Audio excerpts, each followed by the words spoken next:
think I've destroyed my marriage. My wife refuses to see me or speak to me. I'm not even allowed to know where she is. I don't know if this goes here or not, but I made a friend, let's call him David, at the gym. We got on well and the friendship started to translate outside of just being gym buddies. We regularly hung out after work or after the gym and it was nice having a friend I could spend time with. Almost 3 weeks ago I invited him over to my house to have dinner with me and my wife. My wife and I cooked dinner and at some point her sister-in-law called asking if her 3-year-old son left his alligator socks at our house as he refuses to breathe until he gets it back, and he did leave it at ours. So my wife decided to drop it off. While my wife was away, David arrived. All was going well until my wife got back home and saw David. She just suddenly started screaming, and I mean she was letting out some blood-curdling screams. She was just shouting for David to get out and waving a knife around. David left and I tried to ask her what happened, but she honestly couldn't talk as it seemed like she was having a stroke or a heart attack. So I called for an ambulance and she was admitted at a hospital for having a severe panic attack.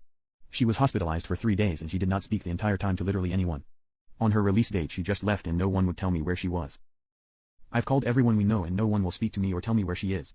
Then finally her sister texted me a long text that was full of expletives, but it did explain what I did wrong. David was the man who took her hostage for 9 days when she was 12 and then stalked her for 7 years until he went to prison for another crime. He was never punished for raping her or for holding her hostage. I mean, my jaw fell to the ground.